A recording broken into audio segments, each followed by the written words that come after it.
Donc, si vous vous souvenez, la dernière fois, nous avions laissé notre Seigneur à l'issue de son premier combat contre le démon, après ces 40 jours de jeûne au désert, la tentation. Et c'est à partir de là, bien que notre Seigneur donc rentre dans sa vie publique et qu'il va se manifester aux hommes. Et la première manifestation donc publique de notre Seigneur, il y a eu le baptême bien sûr de notre Seigneur, mais qui est resté malgré tout assez discret. Et donc cette première manifestation publique de notre Seigneur va être d'abord faite à Saint Jean-Baptiste. Et aujourd'hui, bien nous suivrons, c'est l'évangile de Saint Jean que nous suivrons, car il est pratiquement le seul à nous raconter ces épisodes de l'appel des premiers disciples, la manifestation de Jésus-Christ à ses premiers disciples, d'abord au bord du Jourdain, par l'intermédiaire de Saint Jean-Baptiste, et puis ensuite aux noces de Cana. Tout cela, c'est Saint Jean qui nous le raconte. Quasiment une lecture que nous ferons aujourd'hui de l'évangile de Saint Jean avec les commentaires de Saint Thomas d'Aquin. Voilà, donc, et puis un jour, et l'évangile nous dit, voilà, le lendemain, de quoi on ne sait pas très très bien, mais enfin, bon, le lendemain, donc le jour suivant, sans doute ce qui suit bien ce que Saint Jean plutôt vient de raconter, justement, cet épisode-là, où Saint Jean-Baptiste témoigne qu'il n'est pas le Christ. Moi, je baptise dans l'eau, mais au milieu de vous, il en est un que vous ne connaissez point. C'est lui qui doit venir après moi, bien qu'il existe avant moi. Et je ne suis pas digne de lier la courroie de sa chaussure. Voilà. Témoignage de Saint Jean-Baptiste. Mais le lendemain, Jean aperçut Jésus qui venait vers lui. « Voici l'agneau de Dieu », s'écria-t-il. « Voici celui qui efface le péché du monde. » C'est beau tout cela. Notre Seigneur d'abord vient vers Saint Jean-Baptiste. Et Saint Thomas d'Aquin nous explique justement bien que Jésus-Christ vient vers Saint Jean-Baptiste pour confirmer le témoignage de Saint Jean-Baptiste. Effectivement, tout ce qu'il a dit, celui qui l'a annoncé, c'est moi et je viens vers lui. Et il vient justement provoquer, si vous voulez, d'une certaine façon, ce nouveau témoignage de Saint Jean-Baptiste. Voici l'agneau de Dieu, celui qui enlève le péché du monde. Il vient justement par ce nouveau témoignage donc qu'il vient provoquer, exclure l'erreur de ceux qui auraient pu croire que son baptême, à lui, le baptême que Jésus-Christ a reçu lui-même, avait eu pour but de le laver lui-même de ses péchés. Oui. À savoir qu'il aurait été un homme comme les autres qui venait recevoir le baptême de pénitence. Oui. Eh bien non, puisque le témoignage que rend Saint Jean-Baptiste aujourd'hui, c'est « Voici celui qui enlève le péché du monde ». Donc c'est l'inverse. Oui. Donc le baptême qu'il a reçu, ce n'est pas pour être purifié de ses péchés, puisqu'il est celui qui enlève le péché du monde. Au contraire. Oui. Par ce baptême qu'il a reçu, il a voulu communiquer justement à l'eau le pouvoir d'effacer le péché, le pouvoir de purifier, mais purification spirituelle, purification intérieure. Oui. Le témoignage de Saint Jean-Baptiste écarte cette erreur. Oui. Et alors ensuite, il y a cette formule qu'emploie Saint Jean-Baptiste qui est très belle, à laquelle nous sommes habitués, puisque nous le disons tous les jours, ecce agnus Dei, ecce gutolit peccatum. Est-ce que nous réfléchissons un petit peu à la signification de cette formule, voici l'agneau de Dieu. Voici ce que dit saint Thomas d'Aquin dans son commentaire. Pourquoi donc Jean-Baptiste a-t-il désigné le Christ par le nom d'agneau? Eh bien, la raison se trouve dans le livre des Nombres, et également au livre de l'Exode.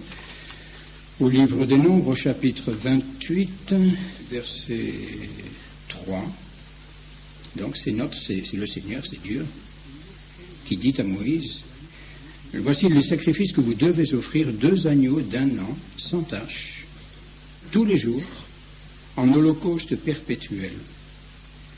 Vous en offrirez un le matin et l'autre vers le soir.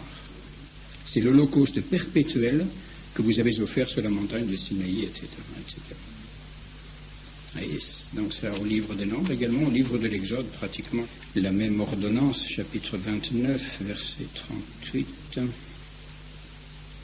Voici ce que tu sacrifieras sur l'autel. 2 agneaux d'1 an, chaque jour sans interruption.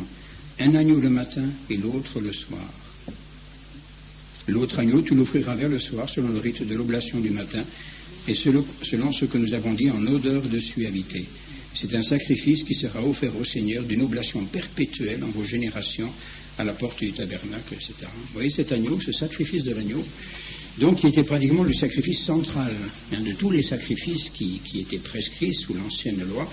Et c'était ce sacrifice, ce double sacrifice de l'agneau, le matin et le soir, qui formait le centre de tous ces sacrifices. Et sacrifice perpétuel. C'était pratiquement le seul sacrifice qui devait être offert comme cela tous les jours. Et vous voyez déjà, vous sentez, je pense, une annonce un peu de ce sacrifice parfait, ce sacrifice saint, qui sera offert tous les jours jusqu'à la fin des temps, le saint sacrifice de la messe, le sacrifice donc de l'agneau. Effectivement, le véritable agneau, c'est Jésus-Christ, préfiguré dans l'Ancien Testament par ce sacrifice des agneaux. Et donc, voilà ce que dit saint Thomas. La raison se trouve donc dans le livre des Nombres. On y voit qu'à certains jours, on offrait dans le temps certains sacrifices, d'autres sacrifices, l'Holocauste, etc. Bon. Cependant, il y en avait un qui était quotidien. Il y avait un sacrifice quotidien, c'était l'offrande perpétuelle, matin et soir d'un agneau. Ce sacrifice ne changeait jamais. On l'accomplissait comme le rite principal, les autres venant s'y joindre.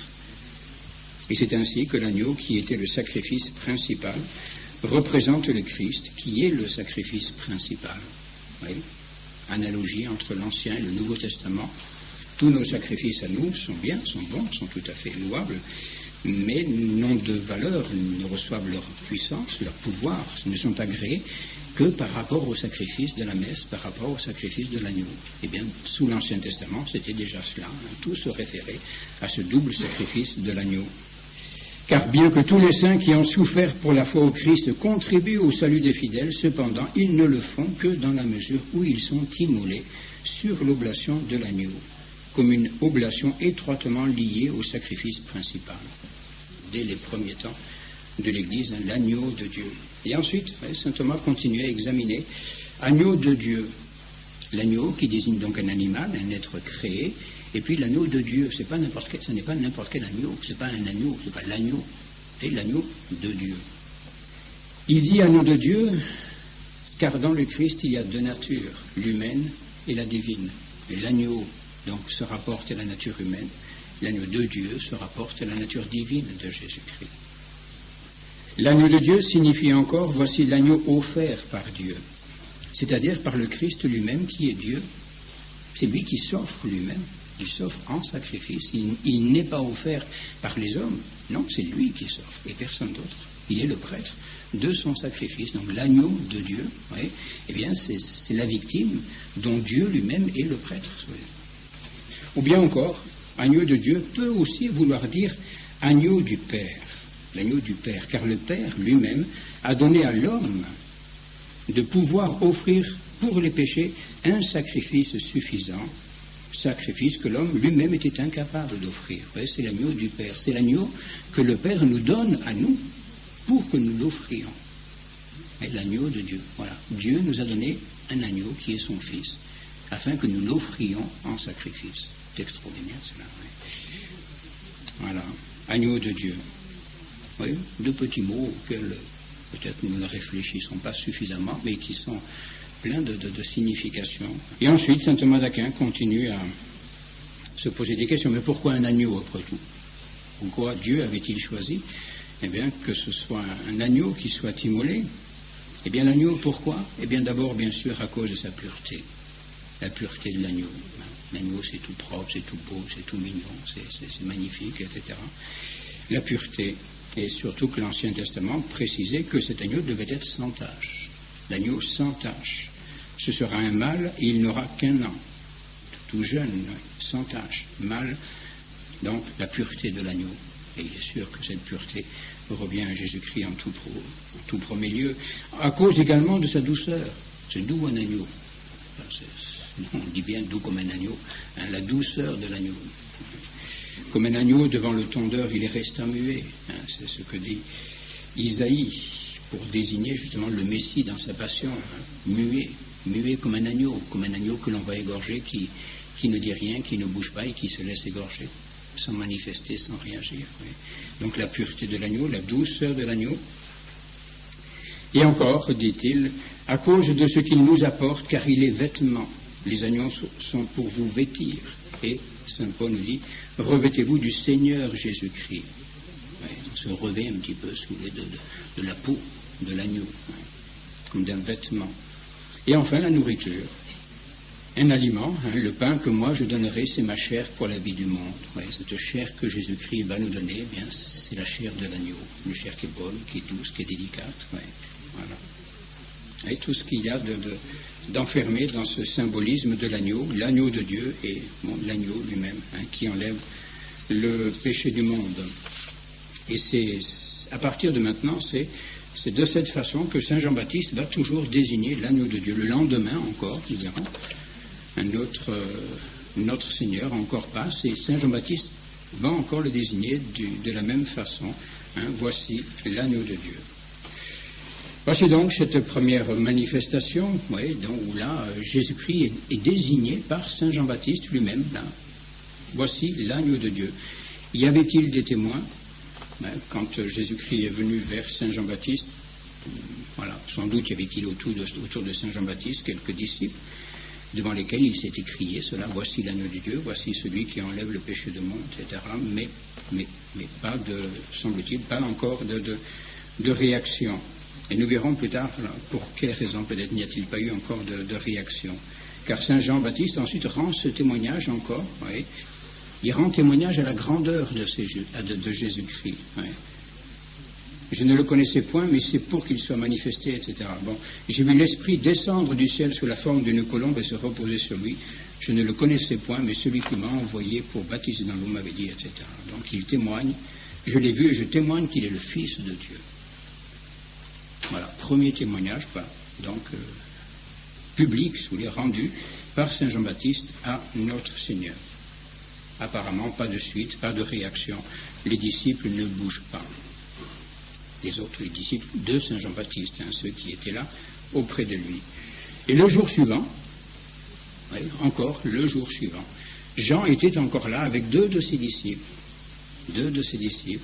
et voyant passer Jésus, cette fois Jésus ne vient plus vers lui, il passe simplement, à une certaine distance peut-être.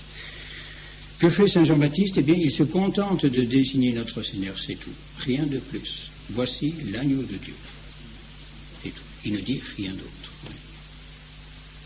Alors que la veille, donc il a désigné, mais en plus il a explicité un petit peu la grandeur, la gloire, en disant qu'il était le Fils de Dieu. Et là il se contente de dire voici l'agneau de Dieu. Et alors les deux disciples deux disciples qui étaient avec lui, l'entendant parler ainsi, se mirent à suivre Jésus. Curieux, alors qu'il ne dit presque rien, voici l'agneau de Dieu, ecce agnus Dei, et voici que deux disciples qui étaient avec lui suivent Jésus. Et alors Jésus s'étant retourné, c'est très beau tout ça, chaque mot est à scruter. Et Jésus se retourne alors, et les voyant à sa suite, que cherchez-vous, leur demanda-t-il. Rabbi, ce mot veut dire maître, où demeurez-vous? Venez et voyez, répondit Jésus. Et c'est très beau, un dialogue très très simple, un peu de mots échangés, mais qui ont bouleversé toute la vie de ces deux disciples qui vont devenir des apôtres de notre Seigneur. Voilà. Que cherchez-vous, maître, où demeurez-vous? Venez et voyez. Et c'est fini. Ils sont conquis, ils sont saisis, et ils ne quitteront plus notre Seigneur, puisque l'un d'eux même le suivra jusqu'au pied de la croix. Alors là aussi, suivant un petit peu le commentaire que nous donne saint Thomas d'Aquin, témoignage de Saint Jean-Baptiste, donc encore plus bref que celui qu'il a donné la veille. Voici l'agneau de Dieu, c'est tout, rien de plus. Et pourquoi? Eh bien parce que l'intention de Saint Jean-Baptiste était uniquement d'amener ses disciples au Christ. Et cela, c'est très beau. Peut-être pas pour vous directement, mais c'est un bel exemple qui nous donne à nous, prédicateurs, prêtres, bien que notre rôle n'est pas d'amener les disciples à nous-mêmes, mais d'amener les disciples au Christ. Voilà. Nous sommes là pour désigner, pour montrer le Christ, pour le mettre en lumière et conduire les disciples, les fidèles au Christ. Alors si les disciples nous quittent, comme ils le feront pour Saint Jean-Baptiste, Deo gratias, du moment qu'ils vont au Christ. C'est tout ce qu'on demande, qu'ils suivent notre Seigneur. Donc l'intention de Jean était uniquement d'amener ses disciples au Christ. Et Saint Jean-Baptiste ne leur dit pas « allez à lui », mais il met en lumière simplement, vous voyez, cela est bien beau, il met en lumière simplement la grâce du Christ comme un bienfait pour ceux qui le suivent. Voilà. Il met en lumière la grâce du Christ. Et quelle est cette grâce du Christ? Eh bien, c'est qu'il est l'agneau de Dieu. Voilà. Voici l'agneau de Dieu. Et c'est sûr, un disciple au cœur droit, au cœur fidèle, eh bien, ça lui suffit pour le suivre. C'est pas la peine qu'on en dise beaucoup plus. Voici l'agneau de Dieu. Eh bien, en avant, on lui emboîte le pas. Hein. C'est pourquoi il dit, voici l'agneau de Dieu. C'est-à-dire, voici celui en qui est la grâce et la puissance purificatrice des péchés. Toujours référence au sacrifice de l'Ancien Testament. Voilà. Donc voici l'agneau de Dieu. Et les deux disciples ont tout à fait compris ce que ça signifiait, référence au sacrifice de l'Ancienne Loi, et aussitôt, eh bien, que font-ils? Ils suivent notre Seigneur. Ouais. Et Saint Jean Chrysostome fait à ce sujet quelques petites remarques. Il fait quelques remarques. Ouais, qu'est-ce qu'il nous dit? 4 remarques au sujet de ce petit événement. Il désigne, voici l'agneau de Dieu, et les autres le suivirent aussitôt. Eh bien, première remarque, eh bien, c'est que Jean remet au Christ les disciples qui lui sont fiancés par la foi. Ouais, c'est ces disciples qu'il baptisait, qu'il enseignait depuis des semaines, des mois peut-être, et dans les âmes de qui il avait fait naître la foi déjà au Christ. Ouais. Donc ces âmes étaient déjà d'une certaine façon fiancées au Christ par la foi. Eh bien voici leur époux qui passe. Voilà. Eh bien il nous le dira un peu plus tard au chapitre suivant de l'évangile de Saint Jean. Mais l'ami de l'épouse, l'ami de l'époux n'a qu'une joie, eh bien c'est de lui conduire l'épouse justement, de lui conduire les âmes qui lui sont fiancées. Voilà. Donc ces âmes qu'il a fiancées, si l'on peut dire au Christ, en faisant naître la foi en elles, eh bien voilà. Il les conduit à celui qui est leur véritable époux. Ouais, donc Jean parle, nous dit Saint Jean Chrysostome, le Christ se tait. Ouais, le Christ se tait. Il est l'époux, si l'on peut dire, qui attend eh bien, que les âmes qui lui sont fiancées viennent à lui. Et voici eh bien, une sorte de l'ami de l'époux qui lui conduit ses âmes. Le Christ se tait. Jean parle. Mais aussitôt, après les avoir reçus, qu'est-ce qu'il va faire? Il va les entraîner à sa suite pour les instruire avec soin. Deuxième remarque de Saint Jean Chrysostome, toujours, c'est ce que j'évoquais tout à l'heure. Rappelez-vous, la veille, lorsque Saint Jean-Baptiste mettait en lumière un peu la gloire de Jésus-Christ, personne ne suivait Jésus-Christ. Personne ne l'a suivi. Mais alors qu'aujourd'hui, qu'est-ce qu'il fait? Il dit simplement, voici l'agneau de Dieu.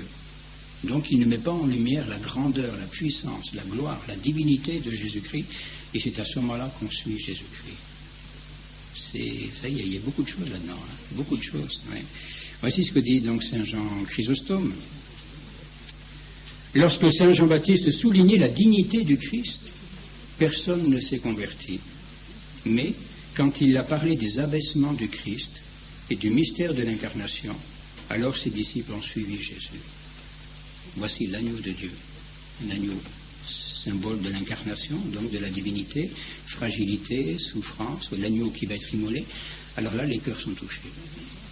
Alors que lorsqu'il chantait la dignité, la grandeur du Christ, peut-être, au contraire, peut-être ça effrayait, on n'osait pas s'approcher de lui, alors que là, eh bien, il manifeste sa fragilité, sa souffrance, son humiliation, son abaissement. Eh bien, à ce moment-là, on le suit. Car les abaissements du Christ, ce qu'il a souffert pour nous émeuvent davantage. Et c'est bien vrai, ça. Et c'est vrai. Qu'est-ce qui émeut le plus une âme? Si l'on veut convertir une âme, lui manifester l'amour que le Christ a eu pour elle, ben, qu'est-ce qu'il faut lui dire? Il faut lui montrer la croix, il faut lui montrer la passion, il faut lui montrer les souffrances du Christ. Alors là, oui, d'accord, on comprend qu'effectivement il nous aime. Ouais. Mais si on met en lumière uniquement la majesté, la grandeur, la sainteté du Christ, au contraire, ça impressionne un petit peu. Alors, on n'ose pas trop s'approcher. Alors que le crucifié, le Sacré-Cœur, alors ça, oui, ça ébranle un petit peu. Et là, on a un peu moins peur d'approcher de lui. On croit peut-être davantage, effectivement, à la vérité de l'amour qu'il a pour nous. Ouais. Ouais. C'est vrai tout cela. Ouais. Donc pourquoi cette simple remarque, voici l'agneau de Dieu, ça suffit à déclencher le mouvement des disciples. Troisième remarque de Saint Jean Chrysostome, eh bien, c'est qu'il n'y a que 2 disciples qui suivent notre Seigneur. Il n'y en a que 2 seuls. Alors que, ma foi, il y avait d'autres, sans doute. Hein. Il y avait des foules qui venaient se faire baptiser, qui suivaient Saint Jean-Baptiste. Lorsque Jean prêche, il ne convertit pas au Christ tous ses disciples, mais 2 seulement, ceux qui étaient bien disposés. Ça, c'est très rassurant aussi pour les prédicateurs. Ma foi, on prêche, oui, c'est normal.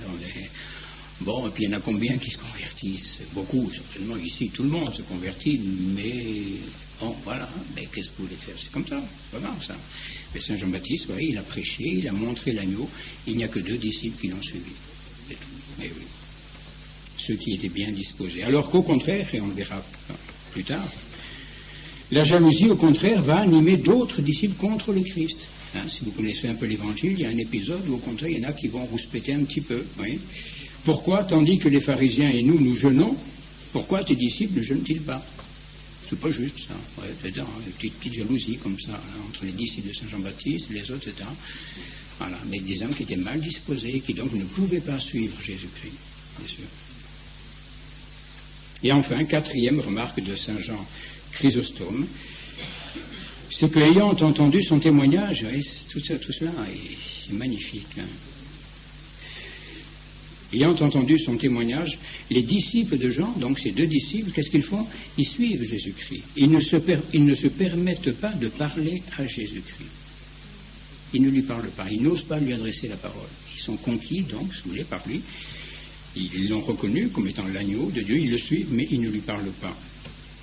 Mais plein à la fois d'ardeur et de retenue, ardeur dont le désir et la retenue comme discrétion, hein, ils cherchent à s'entretenir avec lui en particulier dans un endroit retiré. Donc ils le suivent, voilà, en espérant que peut-être un peu plus loin, ils pourront enfin tranquillement lui adresser la parole. Hein, la discrétion des disciples, hein, qui n'assaillent pas aussitôt Jésus-Christ, maître, tout je ne sais pas quoi, tout ça, tout un discours. Non, discrétion.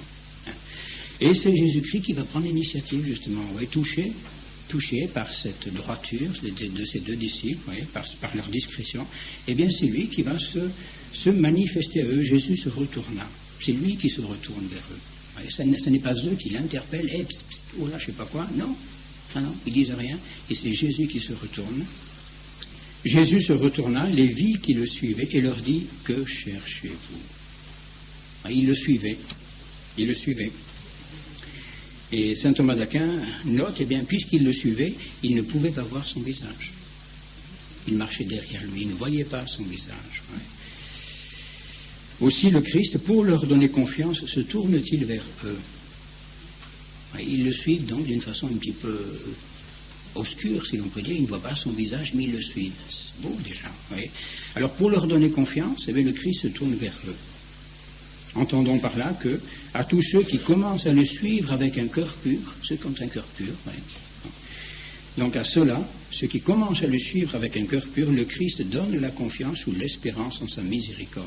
Il leur manifeste son visage, son visage qui est un visage de bonté, un visage de miséricorde. Mais c'est la foi des disciples, la confiance des disciples qui décide Jésus-Christ à leur manifester son visage de miséricorde. Voilà, ils suivent sans rien dire. Et Jésus-Christ se retourne vers eux pour leur montrer son visage et répandre en eux sa grâce. Et à ce moment-là, c'est lui qui prend la parole, c'est lui qui les interroge. Et que fait-il? Il va les sonder sur leur intention. Qu'est-ce que vous voulez? Que cherchez-vous? C'est la première parole de Jésus-Christ que nous rapporte saint Jean. Dans l'évangile de saint Jean, c'est la première parole du Christ. Quid quiritis? Que cherchez-vous? Il y aurait bien des choses à dire sur ces paroles de Jésus-Christ. Il y a eu tout un tas de choses très belles qui ont été écrites, par exemple, sur les 7 paroles du Christ en croix. Et c'est sûr que ces 7 paroles sont extraordinaires. Mais on peut aussi faire une petite étude sur les premières paroles du Christ. Nous avons déjà vu 1, 2, 3 des premières paroles du Christ. Chaque évangéliste nous rapporte une première parole du Christ. Bon, si vous prenez chacun des 4 évangiles, quelle est la première parole du Christ que nous rapporte saint Luc? Je ne vais pas faire une interrogation, mais c'est amusant, ça. La première parole du Christ que nous rapporte saint Luc, mais c'est au temple. Pourquoi me cherchez-vous? Curieux. presque la même que celle que nous avons ici dans Saint Jean, à sa mère et à Saint Joseph. Pourquoi me cherchez-vous? Ne saviez-vous pas que je dois être aux affaires de mon Père? Ouais. Pourquoi? Ce n'est pas que cherchez-vous, mais c'est pourquoi me cherchez? Pourquoi vous inquiétez? Vous savez bien ce que je suis venu faire sur la terre. Je suis venu pour m'occuper des affaires de mon Père, donc ne vous inquiétez pas. Ouais. Ensuite, la première parole que nous rapporte saint Matthieu, c'est un peu plus tard. C'est un peu plus tard. Eh bien, c'est à Saint Jean-Baptiste, lorsque notre Seigneur vient recevoir le baptême de Saint Jean-Baptiste, sine modo, voilà, laisse faire. Il nous faut accomplir toute la justice. Il nous faut accomplir toute la justice. Première parole de notre Seigneur dans Saint Matthieu. Et là-dedans, je dirais, nous avons déjà pratiquement toute la vie du Christ qui est annoncée. Je viens être aux affaires de mon Père, je viens accomplir toute la justice. Et ensuite, eh bien, nous avons Saint Marc, pardon. Voilà, il est écrit, nous avons vu ça la dernière fois, il est écrit que l'homme ne vit pas seulement de pain, mais également de toute parole qui tombe de la bouche de Dieu, toute parole de Dieu. Oui, là aussi, la parole. Et enfin, cette première parole que nous rapporte ici Saint Jean, quid queritis? Que cherchez-vous? Que cherchez-vous? C'est une phrase, c'est une interrogation, une question que Jésus-Christ nous pose sans doute de temps en temps, et même sans doute assez souvent. Que cherchez-vous? Que cherchez-vous? Cela convient, cette parole, nous dit saint Thomas d'Aquin, car ce que Dieu réclame en premier lieu de l'homme, c'est la droiture d'intention. La droiture d'intention. Et Dieu qui nous scrute un peu sur nos intentions. Que cherchez-vous? Vous venez à l'église, vous pratiquez la religion, vous venez aux conférences, vous faites ceci, faites là, très bien, mais que cherchez-vous? Quid queritis? Qu'est-ce que vous cherchez? Est-ce que c'est Dieu que vous cherchez? Ou est-ce que c'est à passer une après-midi tranquille, au chaud, ou bien parce que voilà, c'est une habitude, c'est une tradition, on va à la messe du dimanche, bon, il faut bien y aller, sinon je serais mal vu des voisins. Que cherchez-vous? Quid queritis? Que cherchez-vous? Bon, répondez. Chacun répondait à Dieu, c'est lui qui vous pose la question, ce n'est pas moi, c'est évident. Et il nous la pose à moi aussi, ne vous inquiétez pas. Il nous la pose à tous. Que cherchez-vous? La droiture d'intention. C'est la chose peut-être la plus importante dans une vie chrétienne. La droiture d'intention. Et les disciples répondent, bien sûr, c'est donc trop heureux que notre Seigneur se tourne vers eux et les questionne, et ils saisissent l'occasion aussitôt pour leur faire connaître leur désir, leur ouvrir un peu son cœur. Oui. Une petite phrase très simple, maître, rabbi, ce mot veut dire maître, où demeurez-vous? C'est beau cela, oui. Où demeurez-vous? Oui. Ils répondent par une question à une question par une autre question. Certains diraient que c'est un peu jésuite, mais c'est pas tout à fait ça, non? Quand même, c'est vrai, c'est la spécialité des jésuites, dit-on, oui, pour ne pas répondre aux questions, on pose une autre question, ça c'est le meilleur moyen, mais là ce n'est pas tout à fait l'intention des disciples quand même. Car ils commencent par quand même affirmer quelque chose, rabbi, maître. Donc ils reconnaissent que Jésus-Christ est leur maître déjà. Oui. Donc leur réponse commence, en fait, par une affirmation, ils répondent déjà à la question en disant rabbi, eh bien ils lui disent qu'ils veulent recevoir son enseignement. Ils le reconnaissent comme leur maître, ils le reconnaissent comme un docteur, ouais, etc. Donc en l'appelant maître, très bien, ils lui affirment que ce qu'ils veulent, eh bien, c'est être enseigné par lui. Et ensuite, où habitez-vous? Alors là, bien sûr, c'est une question. C'est une question. Comment saint Thomas d'Aquin l'explique? Eh bien, il voulait, alors, on peut donner bien sûr plusieurs explications, une explication très simple, je dirais littérale un petit peu. Il voulait connaître simplement la demeure de Jésus-Christ afin de pouvoir s'y rendre fréquemment, savoir où il habitait, où est-ce qu'on peut vous trouver pour aller vous voir, simplement. Si on veut vous rencontrer, vous parler, s'entretenir avec vous, où est votre demeure? Où demeurez-vous? Bon, sans doute, cela est tout à fait vrai. Mais on peut voir d'autres sens, et saint Thomas d'Aquin, bien sûr, les voit. Un sens allégorique d'abord, donc une image, un symbole, si vous voulez. La demeure de Dieu est dans les cieux. La demeure de Dieu est dans les cieux. Et donc les deux disciples cherchent où habite le Christ, parce que nous devons suivre le Christ pour être conduits par lui aux cieux, c'est-à-dire à la gloire céleste. Maître, où demeurez-vous? Montrez-nous le chemin du ciel. montrez-nous votre demeure, montrez-nous comment nous devons faire, quel chemin nous devons prendre pour arriver dans votre demeure, c'est-à-dire à la gloire céleste, comment aller au paradis. Et puis enfin, troisième, tout ça est très très beau, j'espère que vous suivez un petit peu, c'est pas trop compliqué, c'est assez simple quand même, oui. Troisième signification que l'on peut trouver à cette question, c'est au sens moral. Où habitez-vous? Où habitez-vous? Alors ça nous rapporte à un dogme qui est un dogme de foi, c'est le dogme de l'habitation de la Sainte Trinité dans l'âme des justes. Ouais. Où habitez-vous? Une sorte de question. Ouais. Où habitez-vous? Est-ce que vous habitez dans mon âme? Où habitez-vous? Comme s'il voulait savoir ce que doivent être les hommes pour être dignes que le Christ habite en eux. Et comment devons-nous être pour que vous habitiez en nous? Où habitez-vous? Est-ce que vous habitez en moi? Est-ce que vous habitez dans mon âme? Est-ce que vraiment mon âme est votre demeure? Ouais. Et si elle ne l'est pas, eh bien, que dois-je faire pour que mon âme devienne votre demeure? Maître, où habitez-vous? Alors sans doute, bien sûr, le sens immédiat, c'est le sens littéral. Sans doute, il voulait le suivre.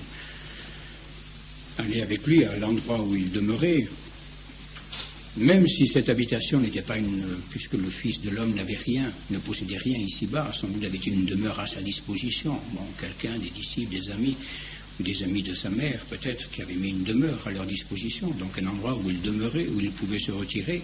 Eh bien, les apôtres, ces deux disciples, voulaient savoir un petit peu bien où on pouvait le retrouver, où on pouvait s'entretenir avec lui. Oui. Mais ces autres sens sont beaux aussi, sont des leçons pour nous, et qui très certainement étaient aussi dans l'esprit des disciples, plus ou moins implicitement, et sont des questions que nous devons nous poser, nous aussi, et que nous devons poser au Christ. Voilà. Quel chemin devons-nous prendre pour rejoindre votre demeure, et est-ce que mon âme est votre demeure? Est-ce que vous demeurez dans mon âme? Et si mon âme n'est pas actuellement votre demeure, que dois-je faire pour qu'elle le devienne vite? Voilà, pour que vous demeuriez en moi et que nous puissions nous entretenir ensemble. Et la réponse, eh bien, de notre Seigneur, réponse toute simple: venez et voyez. Venez et voyez. Venez et voyez. Suivez-moi et voyez. Venez voir par expérience, un petit peu, où est ma demeure? Quelle est ma demeure?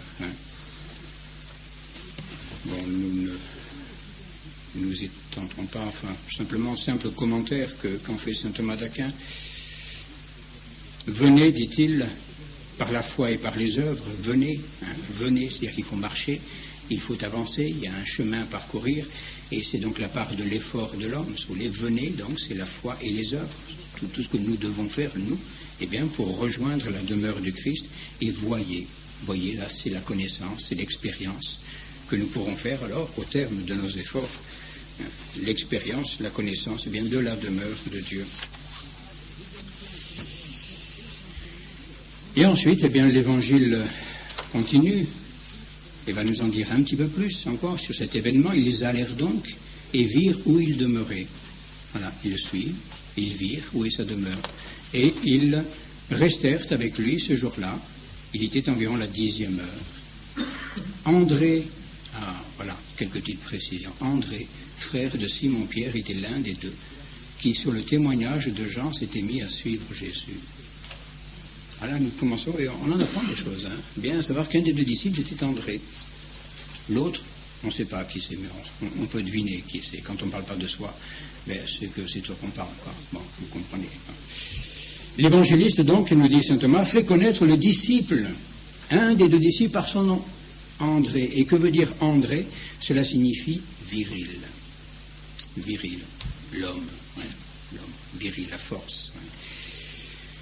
Et il donne son nom pour mettre en lumière son privilège, soit parce qu'il fut le premier à se convertir parfaitement à la foi au Christ. Oui, saint André, donc, fut le premier disciple à se convertir à la foi au Christ, sans doute parfaitement, oui. Soit encore parce qu'il prêcha le Christ, car quel va être ensuite, nous le verrons, le premier mouvement de saint André? Eh bien, ça va être d'aller prêcher le Christ. À qui? Au plus proche. Au plus proche, c'est-à-dire à son propre frère. À son propre frère, oui. Oui, donc saint André, le premier à se convertir parfaitement, et le premier aussi à prêcher le Christ. Quant au deuxième disciple, eh bien, il tait le nom de l'autre disciple, parce que cet autre était Jean l'évangéliste lui-même, tout simplement. Oui, probablement, bien sûr, ce n'est pas explicite puisqu'il ne le dit pas, mais on peut le deviner. Chaque fois que Saint Jean, l'auteur de l'évangile, veut se désigner, il ne dit pas son nom. Il nous parlera du disciple que Jésus aimait, ou il ne dit pas son nom. Et donc chaque fois qu'il ne donne pas le nom d'un disciple ou d'un apôtre, eh bien, on peut deviner que c'est lui. C'est de lui qu'il est question. Et là, bien sans doute, le deuxième de ses disciples était Saint Jean. Saint Jean lui-même, l'évangéliste, celui qui nous rapporte donc cet événement et qui, par discrétion, se tait sur lui. Il tait le nom de l'autre disciple parce que cet autre était Jean l'évangéliste lui-même qui a l'habitude, quand il s'agit de lui, dans son évangile, de ne pas se nommer par humilité. Voilà donc ces deux premiers disciples qui seront les deux premiers apôtres, Saint André et Saint Jean, celui qui sera l'évangéliste, le disciple bien-aimé.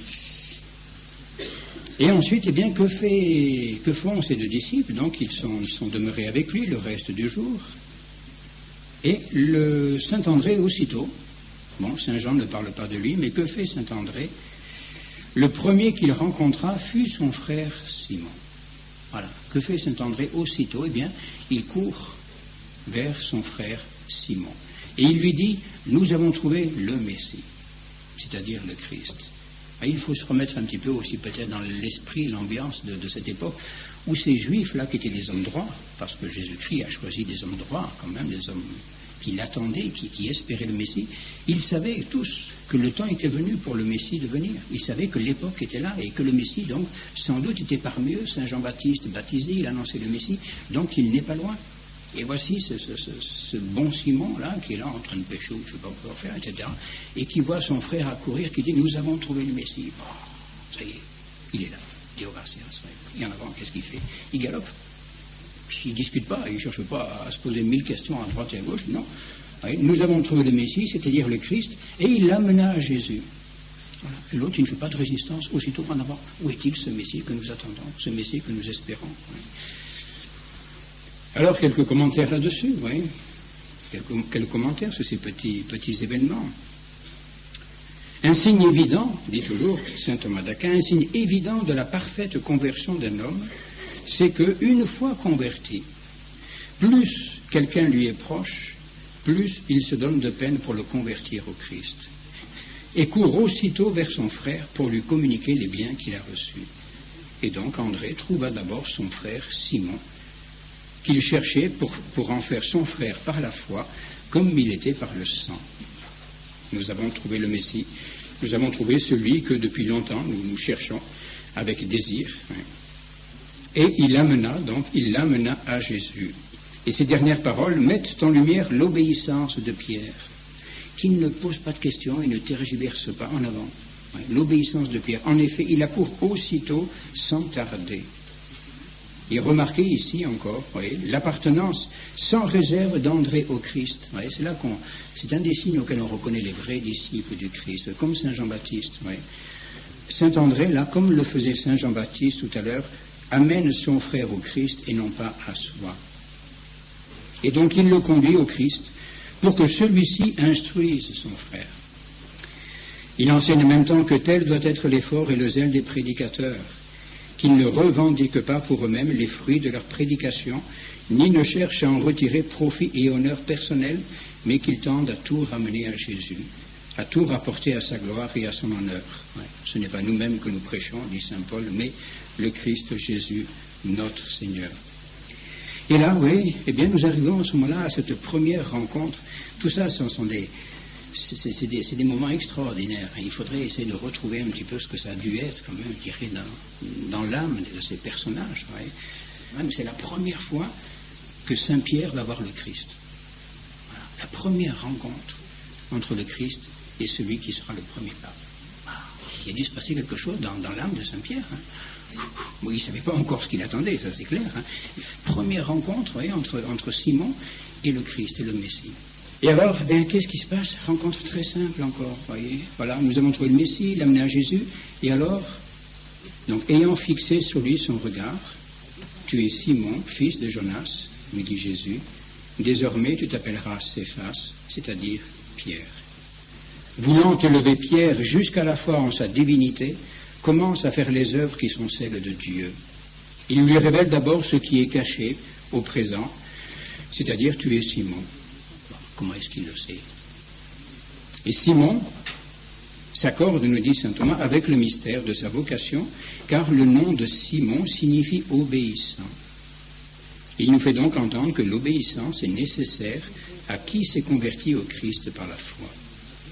Ensuite, il va lui révéler quelque chose de passé, également caché. Simon, fils de Jean. Voilà, il lui dit le nom de son père. Non seulement je sais ton nom, mais je sais aussi le nom de ton père. Simon, ça a dû quand même un petit peu l'étonner. Comment sait-il tout cela? Je suis Simon, je suis le fils de Jean. Et puis ensuite, alors là, bien sûr, plus étonnant encore, qui est une véritable prophétie, et qui s'accomplira quelque temps plus tard. Oui. Enfin, Jésus révèle ce qui est caché de l'avenir lorsqu'il lui dit « Tu t'appelleras Céphas », c'est-à-dire Pierre. Tu t'appelles Simon, tu es le fils de Jean, eh bien tu t'appelleras Pierre, tu t'appelleras Céphas. Pierre signifie en grec chef, tête, et de fait il convient bien au mystère que celui qui doit être le chef des autres et le vicaire du Christ soit fixé dans la fermeté. Pierre, c'est le chef, c'est le roc, la fermeté. Tu es Pierre et sur cette église et sur cette pierre je bâtirai mon église, donc la fermeté. Alors attention, ce n'est pas encore la promesse, ça viendra plus tard, ça, cet événement où notre Seigneur dira à Saint-Pierre, tu es Pierre et sur cette pierre je bâtirai mon église. Bon Seigneur, nous n'en sommes pas encore là. Là, c'est la toute première rencontre entre Saint-Pierre et notre Seigneur, où notre Seigneur lui prophétise qu'il s'appellera Pierre, qu'il deviendra donc Pierre, qu'il sera la pierre de son église. Mais cela s'accomplira plus tard. Voilà donc la vocation des premiers apôtres, événement très simple, mais très riche. Donc d'abord Saint Jean, Saint André qui va chercher son frère, Simon, Saint-Pierre, et le lendemain, bien ça continue. Voilà, cette fois c'est notre Seigneur tout seul qui avait résolu de retourner en Galilée, rencontre Philippe, un autre apôtre, un autre homme Philippe, et lui dit suis-moi. Et voilà, c'est fini. Et Philippe, il suit. Il ne pose pas de questions lui non plus, en avant, il suit. Conquis, saisi, bon, sans doute, peut-être, était-il un des disciples de Saint Jean-Baptiste, voilà. Il ne discute pas, il ne pose pas de questions. Oui, mais où et jusqu'à quand est-ce que je pourrais aller Non. Là, dès qu'on pose une question, c'est fini. Terminé, c'est bien, bon, très bien, reste chez toi. Il y a des passages qui sont terribles dans l'Évangile pour ça. Lorsque notre Seigneur, pendant un moment où il appelle un disciple, comme ça, un jeune homme, qui était riche, qui avait de grands biens, et il lui dit, viens et suis-moi, vends tout ce que tu as et suis-moi. Et l'autre avait de grands biens. Voilà, il n'a pas suivi. Ou bien l'autre qui lui pose la question, mais laissez-moi aller enterrer mon père. Et dès qu'on pose une question à notre Seigneur, c'est fini, on coupe le fil. Alors, quand il dit suis-moi, on ne discute pas. C'est simple, c'est simple. Et c'est ce qui est magnifique, justement, dans toute cette vocation des premiers disciples, c'est qu'on ne les voit pas poser une question. Suis-moi, en avant. Nous le verrons plus tard, parce qu'il y aura une deuxième vocation de Saint-Pierre, Jean, Jacques, etc. Ils étaient en train de pêcher, hop là, que nous dit l'Évangile, ils laissent tout leur filet et ils le subiront aussitôt. Voilà, ils sont en train de pêcher, ils abandonnent tout sur place, Voilà, ils laissent leurs tracteurs et leurs abricots, tout ça, et en avant, ils suivent notre Seigneur. Eh oui, est-ce que vous le feriez, vous? Est-ce que vous le feriez, vous? Ou je ne sais pas quoi, autre chose, bon, etc., c'est égal, ça. Voilà. Vous êtes en train de travailler, vous avez tous vos outils de travail à la main, etc.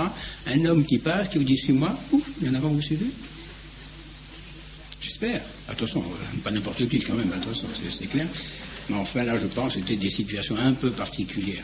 Ils avaient des grâces aussi peut-être un peu particulières. Donc le quatrième, donc c'est Philippe, suis-moi. Philippe était de Bethsaïde, de la même ville qu'André et Pierre. Alors peut-être, se connaissaient-ils déjà, André, Pierre, Philippe. Peut-être avait-il parlé de tous ces événements. Et il a suffi à ce moment-là que Jésus passe, suis-moi, et il a suivi, sans discuter. Et que fait Philippe? Et c'est magnifique, vous voyez, c'est par rebondissement. Philippe, eh bien, comme Saint-André, voilà, il est converti, mais qu'est-ce qu'il fait? Il court vers chercher un copain, si on peut dire, disons, ça y est, on l'a trouvé, nous aussi. Et en avant, il va rencontrer Nathanaël, Nous l'avons trouvé, celui dont parle Moïse dans la loi et qu'annoncent les prophètes. C'est Jésus, le fils de Joseph de Nazareth. Alors là, Nathanaël, lui, il dit, oulala, qu'est-ce que c'est cette histoire? Peut-être était-il pas très très au courant, je ne sais pas, ça. Du Nazareth, ça va pas, c'est Nazareth, c'est une drôle de pays, ça. De Nazareth, répondit Nathanaël, que peut-il sortir de bon? Nazareth, une petite ville abandonnée, méprisée par tout le monde, mais qu'est-ce qui peut sortir de bon de Nazareth? Eh bien, viens et vois, allez, viens, tu verras bien toi-même, moi, je ne suis pas là pour te raconter des histoires, viens. Et Nathanaël qui vient voir. Il vient voir, et en avant, et toujours pareil, voyez, c'est toujours notre Seigneur qui prend l'initiative. Il regarde Nathanaël qui arrive. Voyez. Voilà Nathanaël, donc, qui arrive avec Philippe, sans doute. Là. Et Jésus-Christ regarde Nathanaël.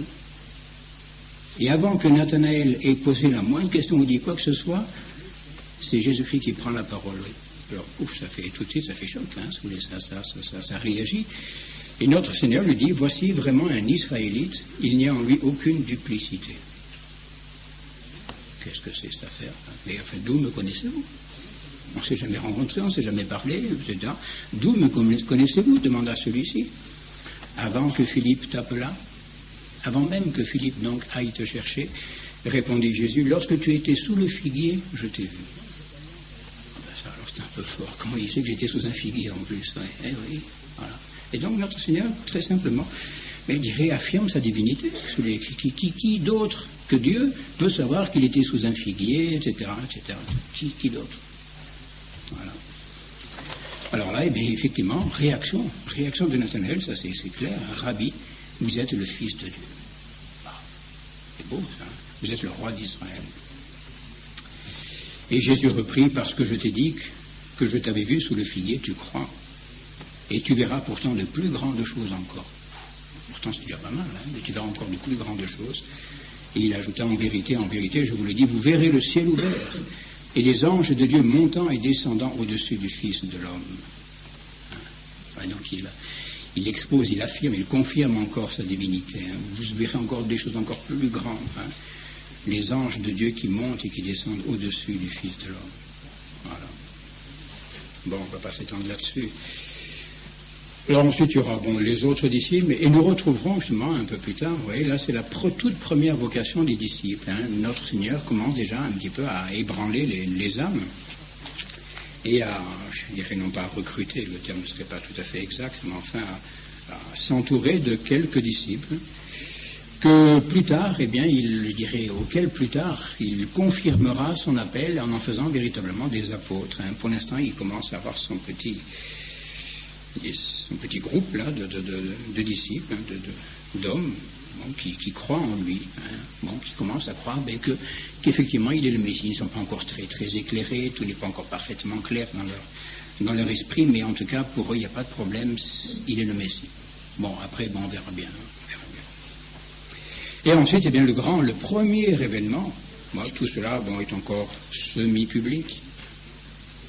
Et le premier grand événement de la vie véritablement publique, alors, de notre Seigneur, ce sont les noces de Cana. Les noces de Cana, très, très beau passage, très simple aussi, que nous connaissons bien, et qu'on a toujours du mal un petit peu à comprendre, surtout dans certaines phrases de notre Seigneur à sa mère, hein, quand tu lui dis, femme, que voulez-vous de moi? Bon, quand même, c'est pas comme ça qu'on parle à sa maman, quand même, c'est la réaction que nous pouvons avoir. Voilà, on va voir un petit peu. Donc, ces noces de Cana, dont Saint Jean nous dit que cela se déroule 3 jours après. 3 jours après, on célébrait les noces à Cana en Galilée. Bon, on ne sait pas qui sont ces époux. Tout ce que nous savons, c'est qu'il y avait des noces. Et les exégètes situent ces noces de Cana, semble-t-il, en gros, à peu près 1 an après le baptême de notre Seigneur. Vous voyez, donc tout ce que nous venons de voir, entre le baptême, la tentation, les premiers disciples, tout ça, ce serait étalé à peu près sur 1 année. Bon, voilà, on essaie un petit peu de situer tout cela. Donc sans doute 1 an après le baptême, et Jésus, vous voyez, ce qui est intéressant, c'est que Jésus n'est quand même pas encore très très connu. Ouais. Bon, il a ses quelques disciples, là, ses quelques amis, mais il est peu connu. Ouais. 3 jours après, on célébrait des noces à Cana en Galilée, et la mère de Jésus y était. C'est la mère de Jésus qui y était. Jésus y fut également convié avec ses disciples. Oui. Et pourquoi est-ce qu'on a invité Jésus? Parce qu'on avait invité sa mère. C'est poli quand même, quoi. Quand on invite la maman, on invite aussi le petit avec, qui était déjà un petit peu grand, mais enfin, qu'est-ce que vous voulez, c'est normal. Sans doute, oui, sans doute, faut-il penser que Saint Joseph était mort déjà à l'époque, puisqu'on ne parle pas de lui. Donc probablement, Saint Joseph avait rendu son âme à Dieu également, déjà plutôt, puisqu'il n'est pas invité, il n'est pas fait du tout mention de lui dans cet épisode, et ni non plus ensuite dans tout l'évangile. Et cet épisode, donc des noces de Cana, eh bien, nous montre que Jésus, eh bien, était encore relativement inconnu. Il n'est pas invité aux noces comme une personne insigne, mais uniquement en raison de certaines relations amicales, comme une personne de connaissance. Comme on avait invité la mère, on invita aussi le fils. Voilà. Bon. Et ça va être l'occasion pour Jésus-Christ, eh bien, de se manifester véritablement au monde. Là, cette fois, c'est vraiment une manifestation que lui-même va faire, tout seul, si on peut dire, une manifestation de sa divinité. Alors, bien sûr, les auteurs, les commentateurs voient beaucoup d'enseignements, ne serait-ce que dans ce fait de la présence de Jésus-Christ aux noces à Cana. D'abord, un exemple d'humilité. Ouais, exemple d'humilité, il est invité parce qu'il est le fils de sa mère, simplement. Donc, ce n'est pas encore la grande gloire, si l'on peut dire, extérieure. Ouais. Il n'avait pas égard à sa propre dignité, ouais. Mais non, il suit sa mère, simplement. Et puis ensuite, deuxième exemple, bien sûr, cela qui vous réjouir à tous, certainement, mais vous le savez déjà, eh bien, notre Seigneur donne à entendre, eh bien, qu'il faut réprouver fortement l'erreur perfide de ceux qui dénigrent le mariage. Et oui, il y en a qui méprisent le mariage, quand même, ça. Ben non. Notre Seigneur est allé aux noces. Alors, si le mariage était une chose épouvantable et condamnable, je ne vois pas comment Jésus-Christ aurait pu participer à un repas de noces, c'est évident cela. Donc il est tout à fait bon, rassurez-vous, de se marier, Dieu gracias. Bon, pour ceux, du moins, dont c'est la vocation. Voilà. Alors cet épisode des noces de Cana, eh bien, va se dérouler en 3 temps, trois phases, où nous voyons intervenir, eh bien, chacun des personnages. D'abord la mère du Christ, ensuite le Christ lui-même, et ensuite ses disciples. Oui, c'est trois temps. À la mère revient le soin de solliciter le miracle. C'est elle qui va solliciter le miracle, qui va amener, si on peut dire, le miracle. C'est le Christ qui va accomplir le miracle, bien sûr, et ce sont les disciples, ensuite, qui vont attester, confirmer, témoigner, si vous voulez, de la vérité de ce miracle. Oui. Alors d'abord, eh bien, le rôle de la mère, le rôle de Notre-Dame. C'est le dernier. Nous avons là les dernières phrases de Notre-Dame aussi. C'est très beau, tout ça est à méditer. Nous aurons là la dernière phrase que l'Évangile nous a conservée de Notre-Dame. Voilà. Nous verrons tout à l'heure. Eh bien, faites tout ce qu'il vous dira. Voilà, le testament de la Vierge. Faites tout ce qu'il vous dira. Une fois qu'elle nous a dit ça, Notre-Dame, elle n'a plus rien à nous dire. Elle a tout dit. Faites tout ce qu'il vous dira. Si nous obéissons à la Vierge, tout ira bien. Mais faites tout ce qu'il vous dira. Eh oui, tout. Ça fait beaucoup. Bon. Donc la mère de Jésus lui dit, ils n'ont plus de vin. Eh bien, c'est le rôle de médiatrice. Et ça, c'est classique, bien sûr. Tout le monde a vu dans cet épisode des noces de Cana, la Vierge qui joue son rôle de médiatrice. Médiatrice. Elle fait le milieu, elle fait le lien entre deux.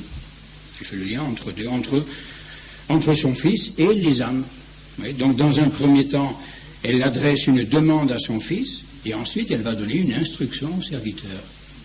Oui, d'abord, elle s'adresse à son fils, c'est normal. On commence par la personne la plus digne, la plus importante, et ensuite, eh bien, on s'adresse au serviteur. Voilà. Et cette demande de Notre-Dame, qui est une prière, donc le vin étant venu à manquer, la mère de Jésus lui dit, ils n'ont plus de vin.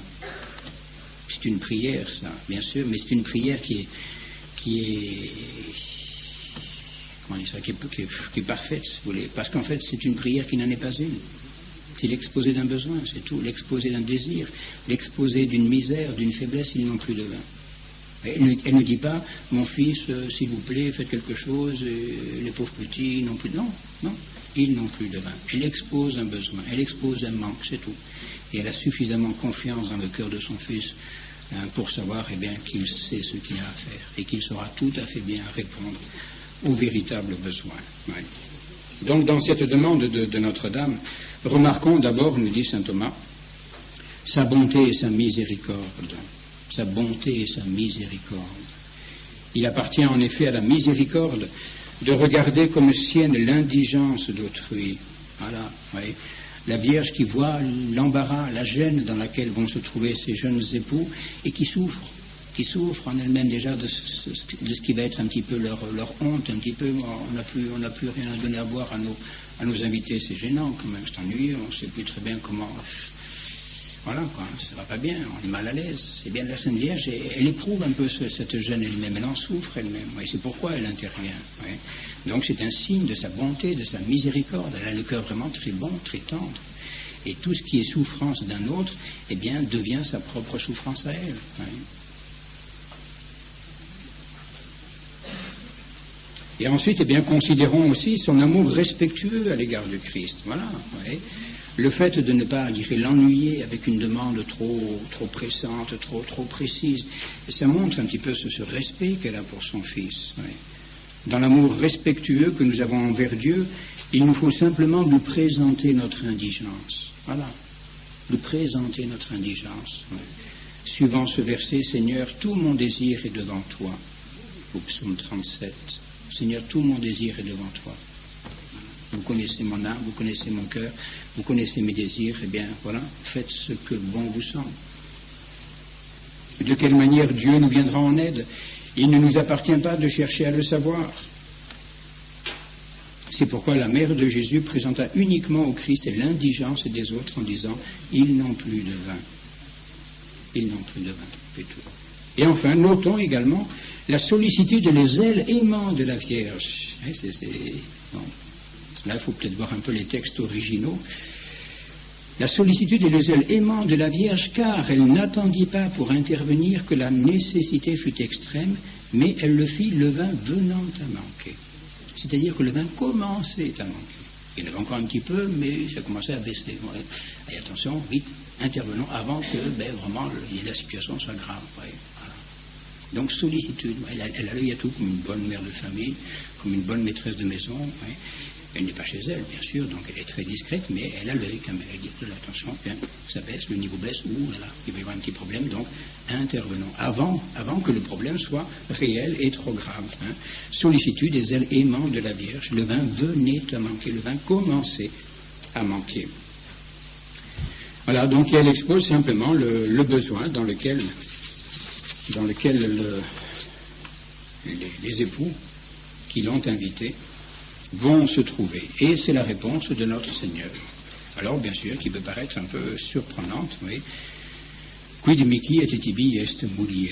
Qu'y a-t-il entre vous et moi, ô femmes? Mon heure n'est pas encore venue. Bon, alors, qu'est-ce que cela veut dire? Cette simple phrase-là a donné lieu à beaucoup d'erreurs que nous n'examinons pas, parce que, effectivement, on pensait donc qu'une phrase pareille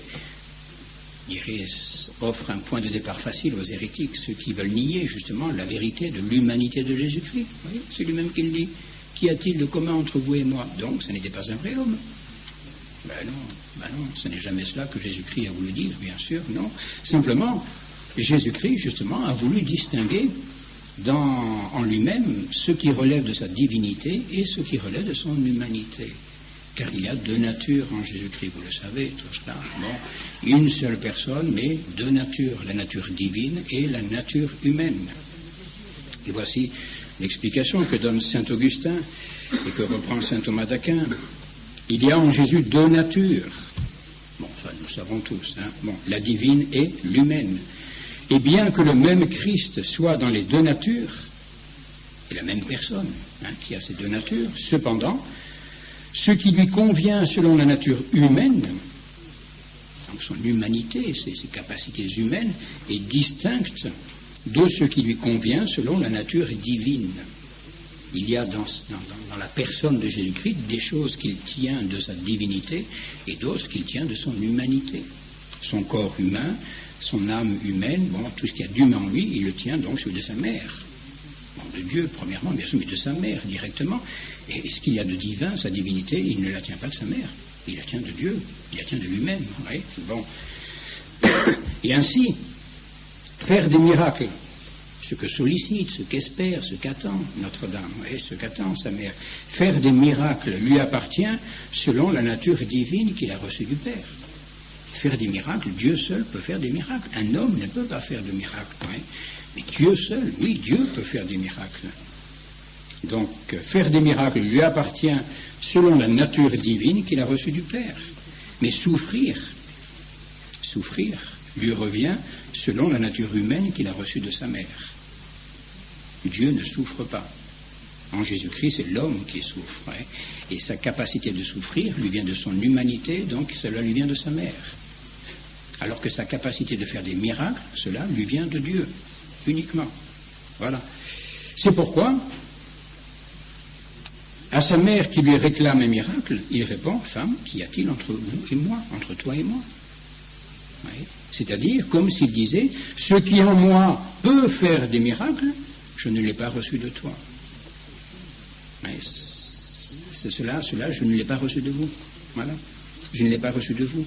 Mais ce que je souffre, c'est-à-dire ce qui me rend capable de souffrir, la nature humaine, alors oui, cela, je l'ai reçu de vous. Et c'est pourquoi, je vous reconnaîtrai lorsque cette faiblesse sera suspendue à la croix. Aussi, le Seigneur, ajoute-t-il, mon heure n'est pas encore venue. Voyez, mon heure n'est pas encore venue, c'est-à-dire, quand arrivera l'heure de ma passion, alors oui, je vous reconnaîtrai pour ma mère.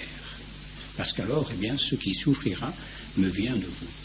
Et alors là, oui, effectivement, ça sera très commun. Voyez, c'est mon humanité qui souffrira, et ça, effectivement, bien, je le tiens de vous. Alors là, effectivement, nous l'avons en commun, cela. Mais actuellement, l'heure de faire des miracles, ça ne vient pas de vous. Ça vient de mon Père, ça vient de Dieu. Hein, ça ne vient pas de vous. Et c'est pour cela que, suspendu à la croix, Jésus confia sa mère à son disciple. C'est à ce moment-là, et effectivement, hein, nous l'avons, tout l'évangile est très, très explicite là-dessus. Ouais. C'est sur la croix hein, que Jésus-Christ bien reconnaîtra, si on peut dire, sa mère, lui rendra son titre de mère pour la donner à ce moment-là à son disciple Saint Jean. Et pour l'instant, bien puisque c'est l'heure des miracles, eh bien, ça n'est plus l'heure directement voyez, de la Vierge. Bon, il lui appartient de le solliciter, peut-être, de prévenir, de disposer les choses, mais ensuite, l'accomplissement du miracle, eh bien, cela ne relève que de la divinité, c'est tout. Et donc, effectivement, cela ne relève pas de ce que le Christ a en commun avec sa mère, mais uniquement de ce qu'il a en commun avec son Père, avec son Père du ciel, c'est-à-dire avec Dieu. Cela vient de la divinité. Et la Sainte Vierge a parfaitement compris cela. Elle n'a pas été offusquée. Oui, certains s'offusquent un peu de cette formule. Oh, quand même, il est un peu brutal avec sa mère. C'est pas comme ça qu'on traite sa maman, quand même. Mais Notre-Dame, apparemment, n'a pas été choquée elle n'a pas été choquée du tout par cette réponse de notre Seigneur. Elle a parfaitement compris ce que cela signifiait. Et c'est pourquoi elle se tourne vers les serviteurs. Et qu'est-ce qu'elle leur dit? Eh bien, faites tout ce qu'il vous dira. Faites tout ce qu'il vous dira. Quodcumque dixerit vobis facite. Quoi que ce soit qu'il vous dise, faites-le. Oui. Quoi qu'il vous dise, faites-le. Et c'est magnifique, ça. Hein. Voilà ça. Et là, eh bien, ce sont les dernières paroles de la Vierge. Voilà, depuis, la Vierge est rentrée dans le silence. C'est fini. Et elle ne dit plus rien. Et ça nous suffit. Quodcumque dixerit vobis facite. Quoi qu'il vous dise, faites-le. Voilà. Puis elle nous a dit tout ce qu'elle nous avait à dire et cela nous suffit bien. Et donc la mère de Jésus ne doute pas de la miséricorde de son Fils, bien sûr. Elle sait très bien qu'il a compris sa demande, qu'il a compris sa prière. Elle sait très bien qu'il fera ce qu'il faut faire. C'est pourquoi elle n'hésite pas à dire quoi que ce soit qu'il vous dise, faites-le. Et bien sûr, Ces paroles, à la vérité, dit saint Thomas d'Aquin toujours, renferment la perfection de toute justice, puisque la justice parfaite, c'est d'obéir en toutes choses au Christ. La justice parfaite, c'est d'obéir en toutes choses au Christ. Eh oui. Voilà. Donc, tout ce qu'il vous dira, quoi que ce soit, faites-le. Et saint Thomas d'Aquin rapporte que, bien sûr, cette phrase-là ne peut s'adresser qu'à Dieu seul. Ouais, on ne peut dire une chose pareille qu'en parlant de Dieu. Tout ce qu'il vous dira, quoi que ce soit, faites-le. Ouais. Car l'homme peut parfois se tromper, aussi parfait soit-il, l'homme peut parfois se tromper, et d'aucun homme, on ne peut dire une chose pareille, quoi que ce soit qu'il vous dise, faites-le. D'aucun homme. Et parce que tout homme est faillible, tout homme peut se tromper, quel qu'il soit, même le pape. On ne peut même pas dire du pape, quoi que ce soit qu'il vous dise, faites-le, on ne peut pas. Et parce qu'il peut se tromper. Et il y a des domaines où il ne peut pas se tromper, d'accord, mais il y en a d'autres où il peut se tromper. Ouais. Et ça, une phrase pareille, on ne peut l'adresser qu'à Dieu, qu'à notre Seigneur Jésus-Christ. Ouais. Voilà donc la préparation du miracle, ouais, cette présentation du besoin par Notre-Dame, et puis la réponse de notre Seigneur, et enfin cette dernière prescription donnée par Notre-Dame, faites tout ce qu'il vous dira. Et le miracle est bien très simple, ouais, un miracle très très très simple qui se déroule sans phénomène extraordinaire. Voilà, quelques urnes dans lesquelles il y a de l'eau pour les purifications, et dans lesquelles Jésus-Christ dit de verser de l'eau. Les serviteurs les remplissent jusqu'au bord, et bien maintenant puisez et portez à l'ordonnateur du festin. Ils le firent, et à peine eut-il goûté l'eau changée en vin, etc. Voilà. Miracle très, très simple, qui nous paraît très simple. Bon, mais essayez, vous verrez bien si ça marche. Hein. Mais voilà, hein, qui se fait donc sans grande mise en scène. Voyez. Et on peut se demander, vous voyez, bon, les pères de l'Église, tous se sont posés toute une foule de questions et qui nous aident un petit peu à comprendre, vous voyez, ces actions, ces paroles de Jésus-Christ. Pourquoi, par exemple, ouais, bon, pourquoi Jésus-Christ a-t-il pris de l'eau? Bon, puisqu'il est Dieu, il peut très bien faire du vin comme ça, sans rien du tout. Hein. Bon, nous, il nous faut des vignes, il faut des tas de trucs, du sulfate et du sucre et tout un tas de machins etc., qui nous empoisonnent le vin, là, et qui le conservent peut-être aussi. Mais bon, donc il aurait très bien pu, lui, faire du vin comme ça, remplir les urnes sans qu'il y ait de l'eau dedans. Pourquoi a-t-il voulu faire cela à partir de l'eau? Eh bien, une première réponse de saint Jean Chrysostome.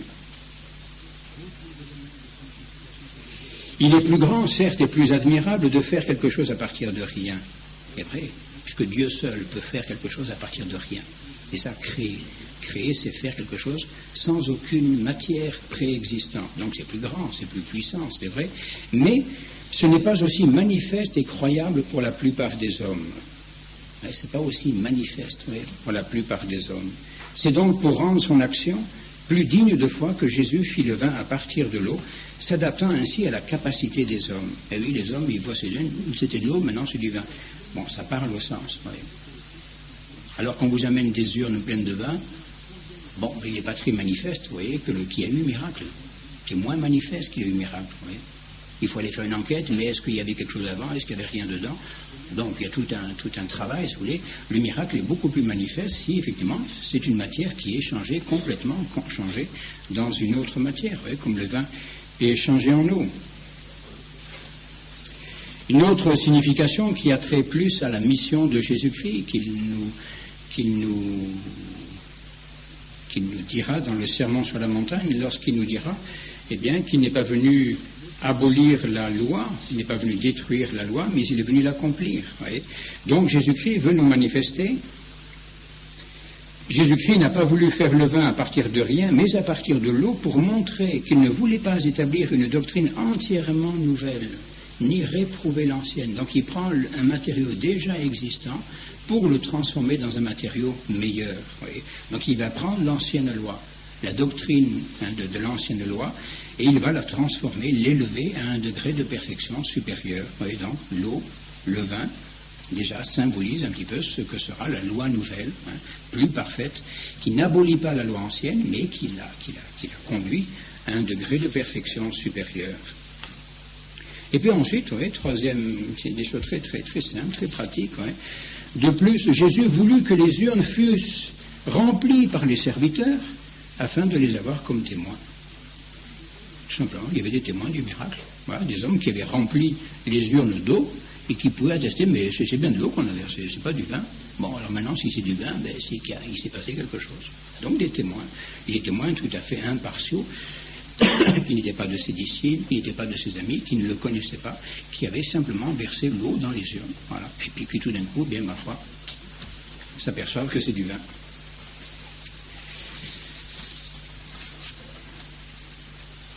Alors, c'est Saint Jean Chrysostome aussi encore qui fait une remarque. Et ce vin, ça plaira à tout le monde ici, certainement. Vous voyez, cette remarque de l'ordonnateur du festin qui appelle l'époux, qui lui dit, mais c'est quand même étrange, habituellement, dans un repas, on sert d'abord le bon vin, puis quand les gens sont un peu fatigués, ils sont joyeux, bon, c'est ce qui est légitime, jusqu'à un certain point, ça va bien, c'est normal, vous voyez. Bon, à ce moment-là, on peut amener la piquette, des choses un peu moins bonnes, quoi. Bon, ils ont le palais un petit peu bien tapissé, ils ne s'apercevront pas que c'est des vieux machins qu'on leur sert, etc. Ouais. Et bien là, c'est l'inverse. C'est l'inverse. Au début, c'était pas de la piquette quand même, enfin, c'était du bon vin. Et alors à la fin, c'est un vin que personne n'avait jamais goûté, pensez donc. Et c'est pas du vin fait par les hommes, ça, c'est du vin fait par le bon Dieu. Alors il est sûr que la recette devait être... C'était bon, du bon vin, certainement. Ouais. Donc tout le monde, dit l'ordonnateur du festin, sert d'abord le bon vin. Et quand les convives sont des gens en ébriété, on fait passer la qualité inférieure. Alors que vous, au contraire, vous avez gardé le bon vin jusqu'à ce moment. Voilà, vous avez gardé le bon vin jusqu'à ce moment. Eh bien, il faut ici, selon Saint Jean Chrysostome, remarquer, et cela est beau aussi, que dans les miracles du Christ, tout fut absolument parfait. Et oui, quand Jésus-Christ fait un miracle, il fait des choses parfaites. Il ne fait pas les choses à moitié, etc. Ouais. Il rendit, par exemple, quelques exemples, il rendit une parfaite santé à la belle-mère de Pierre. Un peu plus tard, nous ne verrons pas, je crois, elle était malade, elle avait la fièvre. Il l'a rendue en parfaite santé, voilà. Qui aussitôt levée les servait. Voilà, elle était allongée dans la fièvre, pouf, il a guéri, en avant, elle se met à leur faire la cuisine, à les servir. Bon, ben voilà, elle était vraiment bien rétablie, quoi, même pas de convalescence, rien. Non, hop là, aussitôt levée, elle les servait. De même, il rendit si parfaitement le paralytique à la santé que se relevant sur le champ, il prit son grabat et rentra chez lui. Un homme qui était paralysé depuis des années, allongé sur son grabat, donc sans doute les muscles atrophiés, etc. C'est normal, cela. Eh bien, à peine guéri, pouf, qu'est-ce qu'il fait? Il prend son grabat et il rentre chez lui. Bon, c'est quand même pas mal, quoi. Il était costaud aussi, sans doute. Bon, voilà. Eh bien, cela apparaît aussi dans ce miracle, puisque Jésus ne fit pas de l'eau un vin quelconque, mais le meilleur qui put être. Voilà, le meilleur des vins. Si vous arrivez à nous faire un vin aussi parfait que celui-ci, eh bien, présentez-le, ça nous intéresse. Bon, voilà, donc oui, miracle très simple, voyez, mais qui continue l'évangéliste, et qui continue Saint Jean, eh bien, ce fut là le premier des miracles de Jésus. Il l'opéra à Cana en Galilée, et par là, il manifesta sa gloire, et ses disciples crurent en lui. Voilà, ça c'est les conséquences du miracle. Hein. Tout d'abord, Saint Jean nous rappelle que c'est le premier des miracles. Donc, oui, ça nous ramène un peu à ce dont nous avions parlé déjà une fois, à savoir que tout ce qu'on peut nous raconter sur les miracles de l'enfance de Jésus, tout un tas d'évangiles apocryphes qui nous racontent que Jésus, quand il était enfant, il faisait des petits oiseaux en argile, et puis après, il soufflait dessus et l'oiseau s'envolait. Non, ce fut le premier des miracles de Jésus. Voilà. Et par là, il opéra en Cana, et par là, il manifesta sa gloire. Et donc, c'est la première manifestation véritablement publique, et bien, de sa divinité. Et alors là, ses disciples, qui jusqu'ici l'avaient suivi, parce que, bon, ils croyaient qu'il était le Messie, et là, ses disciples crurent en lui. Donc, leur foi s'est encore accrue, et ils commençaient quand même à dire, mais oui, effectivement, quoi, hein, c'est peut-être plus que le Messie. Bon, parce que le Messie, il n'était pas évident que le Messie fût Dieu lui-même. Hein. Donc il croyait qu'il était le Messie, il croyait en sa puissance, mais là il commençait peut-être à croire véritablement en sa divinité. Donc les premiers progrès, si l'on peut dire un peu, de la foi des disciples, hein, et qui ensuite, eh bien, sans doute, vont commencer un petit peu à parler. Hein. Voilà un petit peu ce que l'on peut dire. On pourrait dire encore bien des choses, mais enfin, il ne faut pas trop vous lasser sur ces premières manifestations de notre Seigneur. Donc, première manifestation d'abord à Saint Jean-Baptiste, ensuite à ses disciples, et puis enfin, je dirais, à la foule déjà, dans la personne de cette famille-là et tous les assistants. Et donc, à partir de là, eh bien, sa renommée va commencer à se répandre et notre Seigneur va commencer à prêcher, à aller dans les synagogues. Et une de ses premières visites, eh bien, ce sera pour aller au temple de Jérusalem, pour y accomplir la loi, tout simplement.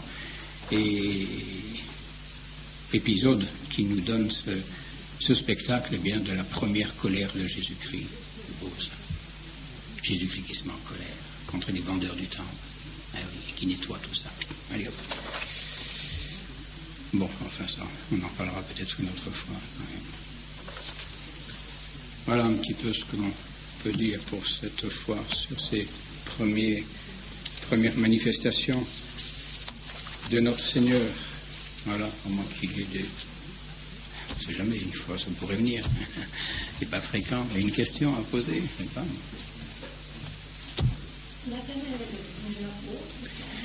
Alors là-dessus, les pères de l'Église sont partagés. La plupart pensent que c'est Barthélemy.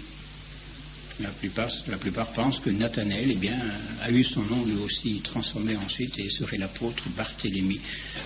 Mais c'est pas une certitude. C'est tout à fait possible. Il a pris des prémices pareilles. On voit mal que Nathanaël ait abandonné notre Seigneur et ne l'ait pas suivi jusqu'au bout.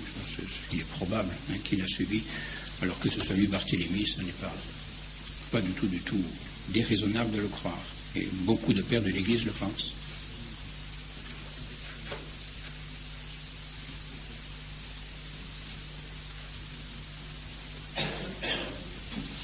Oui, madame. Oui.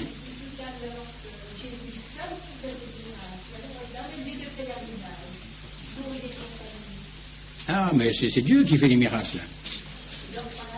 Ah, la Vierge ne fait pas de miracles, non, c'est pas elle qui fait les miracles. Le miracle c'est un phénomène, nous en parlerons peut-être un peu des miracles de Jésus-Christ. C'est une chose que Dieu seul peut faire, qui est au-delà de la puissance de tout être créé. Or, la Vierge, aussi sainte soit-elle, est une créature et elle n'a pas le pouvoir divin. Et le vrai miracle, c'est faire quelque chose qui est au-delà des puissances de la nature. Ouais. Et ça, il n'y a que Dieu qui peut le faire. Ouais. Le vrai miracle, bien sûr. Bon, il peut y avoir des prodiges, tout ce qu'on peut imaginer, et ça, généralement, c'est plutôt l'œuvre du démon. Ouais. Mais le vrai miracle, c'est pourquoi l'Église est très attentive avant de déclarer qu'il y a véritablement un miracle. Le vrai miracle, c'est quelque chose qui est impossible, qu'on ne peut pas expliquer naturellement. Ouais. Bon, je dirais un des cas les plus célèbres des miracles de Lourdes, par exemple, c'était quelqu'un qui n'avait pas le nerf optique et qui a retrouvé la vue à Lourdes. Alors qu'on ne peut pas voir sans nerf optique. Physiquement, c'est impossible. Bon, je ne suis pas médecin, mais enfin, je pense que ça s'explique. Quelqu'un qui n'a pas de nerf optique ne peut pas voir. Eh bien, cette personne voyait. Et ça, c'est un miracle, ça, il n'y a rien à faire, ça. Et ça, c'est Dieu, c'est l'œuvre de Dieu et de Dieu seul. Ouais. Alors, la Sainte Vierge est médiatrice, vous voyez, dans tout cela, ça, attention, ça ne retire rien au rôle, à la puissance de la Vierge, mais sa puissance est une puissance médiatrice, elle intercède, vous voyez. Elle se fait donc la médiatrice entre l'âme qui demande et Dieu qui accorde, vous voyez, comme elle le fait là aux noces de Cana. Vous voyez. Elle intercède pour ceux qui sont dans le besoin. Donc le miracle est obtenu par la prière et la médiation de Notre-Dame. Alors, à ce titre-là, on peut dire, bien sûr, qu'on a obtenu un miracle de la Vierge. Vous voyez. On a obtenu, si vous voulez, que la Vierge nous obtienne un miracle de Dieu. Oui, elle est médiatrice, mais ce n'est pas elle directement qui fait et qui peut faire le miracle.